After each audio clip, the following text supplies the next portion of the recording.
This was a hard one for me because, number one, I got a lot of love for Drake, the artist. I think he's sensational. I'm a huge fan of Drake's. And I love his personality as well. He's incredibly talented. I loved seeing him host the ESPYs years ago. I love seeing him come on First Take. I love seeing him at the Toronto Raptors games, rooting on his team, all of that stuff. Drake is the real one. Drake is special, no doubt. But I got a lot of respect for Joe Budden. Now, he's no Drake when it comes to, success in the music industry. Drake's a billionaire. We get that. But when you look at Joe Budden, whatever way you can make it, you make it. And sometimes there's just certain things that you don't want to do. Sometimes you find your calling in different other areas, in different other arenas. And I get all of that. I will say this, though. If you Joe Budden, and that's the lane you used to be in, and you see somebody is successful as Drake, it's not really much to critique there. Like saying that he's rapping and writing for the kids. Well, who the hell is Taylor Swift doing it for? How'd she make $6 billion on tour? I'll tell you how, because little kids know every lyric of every song. And that's why. Anybody in today's generation, and this is where Joe Budden lost me. I'm not getting into him and Drake. I want them to come together peacefully and not be enemies. Okay? That's what I want. But I'm not going to be a hypocrite because I swear to God, I'm telling y'all right now, there's some cats in my industry. Oh, I'm itching. It's taking everybody. I'm scratching, preventing myself from going at their asses. Really, I am. Because I'm up here in this industry. And I don't need to go down there. But I'm tempted because that's where I'm from. And I know that lane. And I really, really, really want to. I really do. But then I got loved ones who advise me and people who look up to me who expect better from me. And they be like, Stephen A., don't do it, don't do it, don't do it. And so I contain myself. But trust you me, oh yeah, I understand exactly where Drake was coming from because Drake is addressing somebody who used to do what he's doing. That's all I'll say about that part. And that's for Joe Budden and Drake to handle. But as it pertains specifically to Joe Budden's claims about him making music for kids or whatever, it's like, who cares that he's 36 going on 37? Who cares that the music is for a younger generation? Who he's hooking up with and how old they are, as long as they're consenting adults, is none of our business. So I'm not going there, Joe Budden. But I will say this. No matter how old we are in this day and age, the targeted demographic is always younger folks. 25 to 49 demographic is very, very appealing in the world of advertising. But nobody is more coveted than the 18 to 34 demographic. And anybody who gravitates and ingratiates themselves to that demo, usually it translates into success. So the fact that Drake is in his late 30s and is still appealing to those younger souls, props to him. Props to him. Ain't nothing to throw any shade on about that. That's just smart business. And if you're going to put in work, why not be a businessman or a woman while you're doing it? Why not make that money? Joe Budden's got a very successful podcast. I'm quite sure it ain't successful just because he goes in front of the microphone and speaks, and that's it. Joe Budden knows what the hell he's doing when it comes to ingratiating himself to an audience in the world of podcasting. He has a business acumen for it. And if that business acumen tells you what to target, when to target, and how it's going to be more profitable for you, you can't fault him for it. Well, if that's the case, you can't fault Drake for doing what Drake's doing. Because I'll be there. I ain't going to sit up here and lie to you and act like I didn't wish I didn't own. Like I don't wish I owned a 767. Oh, hell yes, I wish I did. Let me be the first to say it. I'm not one for the perks. Believe it or not, ladies and gentlemen, I don't want stuff for free. You got people working their ass off all the time, working hard, putting their head to the ground, getting on their grind, doing what they got to do.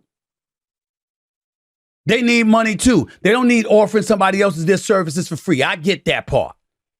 But if there's two perks that I love more than anything in this world, on the rare occasion that it comes my way, I absolutely positively despise standing in line for anything. It could be a nightclub. It could be a restaurant. It could be anything.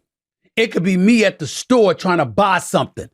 The longer I got to stand in line, the more probable it is that I'm going to drop everything and just walk out because I can't stand standing in line.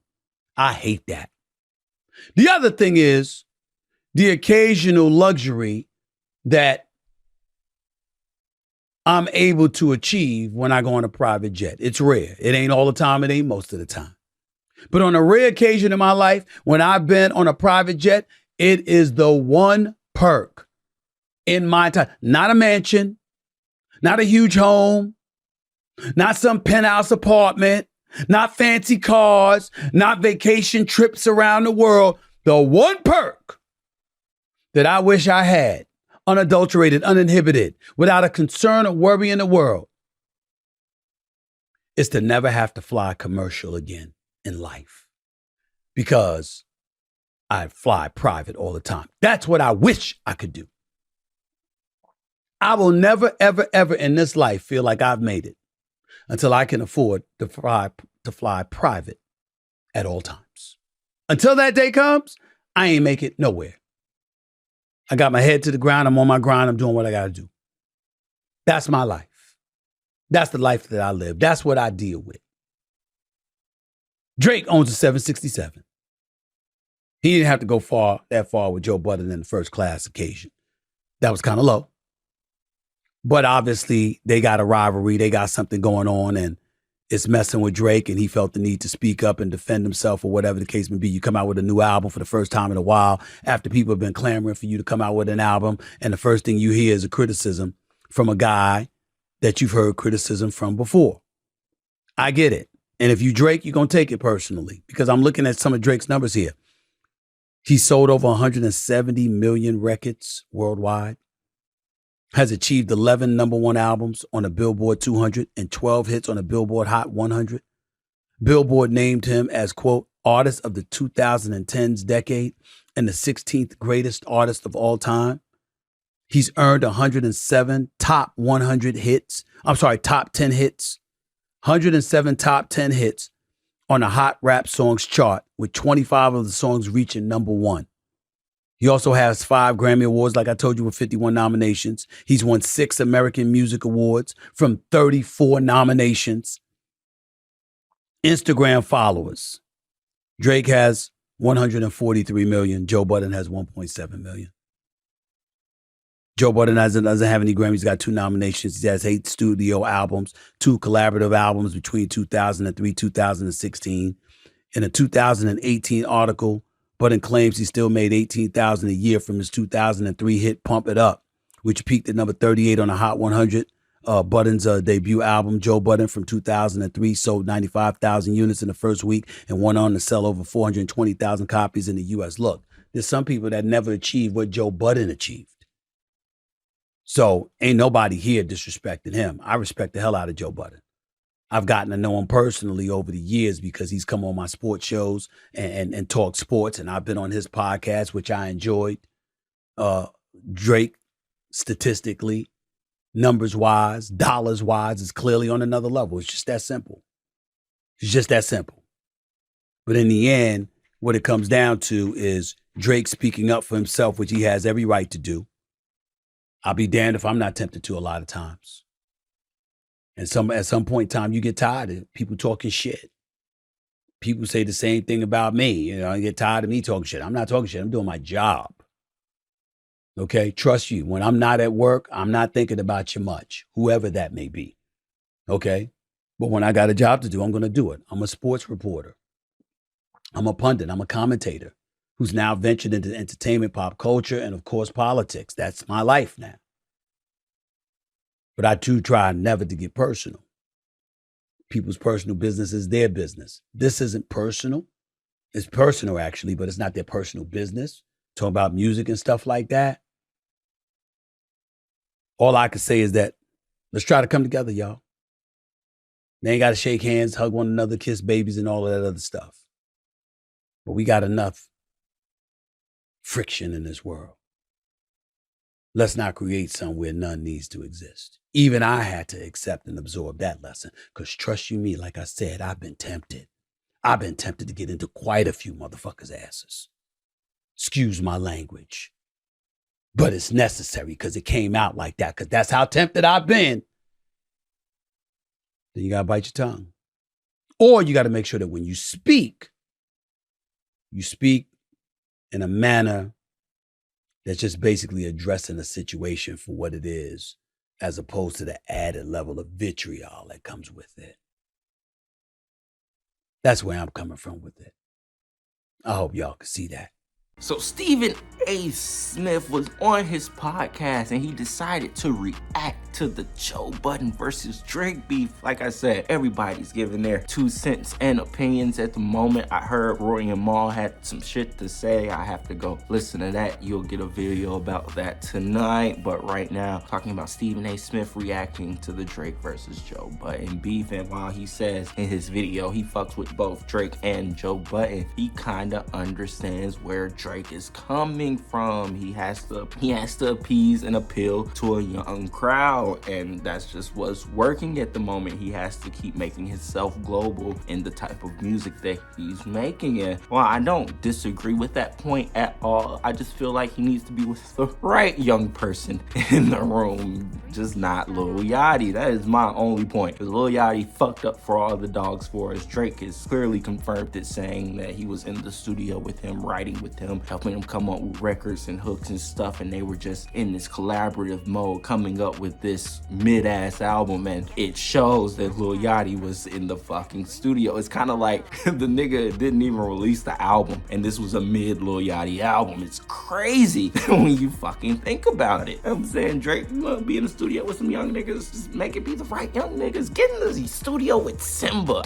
Bro, Jid, you got so many different niggas that you could really be working with that are in that lyrical space that you could be picking and choosing from them. Why the fuck Lil Yachty, bro? Who cares? Really, who gives a fuck other than some 15-year-old white boys that like his music? I'm sorry, but I don't know any like grown Lil Yachty fans. I'm just being fucking honest with you. And even while I was coming up and Lil Yachty was coming in his rise, yeah, he was good while I was 19 and 20 and 21, but now me being 27 is just doesn't appeal to me. Nothing he says appeal to me. None of that, especially that auto-tune bullshit. I hate that shit that he does with his voice. Like, you're not Wayne. It does not sound good. Stop. Just stop. Make Strike. I'd rather him make Strike over and over and over again and just let that be his career. But that's why I feel like Drake just shouldn't have been in the studio with Lil Yachty. Like I said, I agree with everything Stephen A. saying as far as Drake has to appeal to the younger audience, because that's how you ingratiate yourself into what's going on in the world at the moment. But at the same time, make the right choices, I guess, when you're deciding what younger artists that you want to work with, and just stop making it seem like, oh, he's trendy, he's cool, I like him, so I'm gonna work with him. Like, no, you need to be way more strategic, especially when it comes to your music, Drake. Just be way more strategic on who you're working with. We all are okay with you having writers. That's fine now. We don't give a fuck.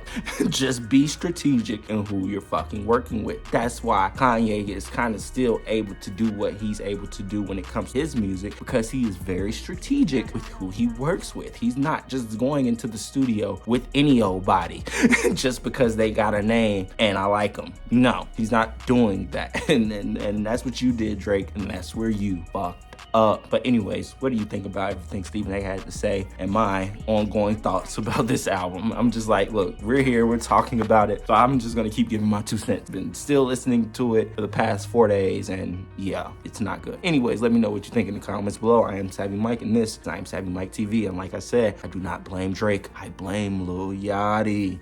Peace.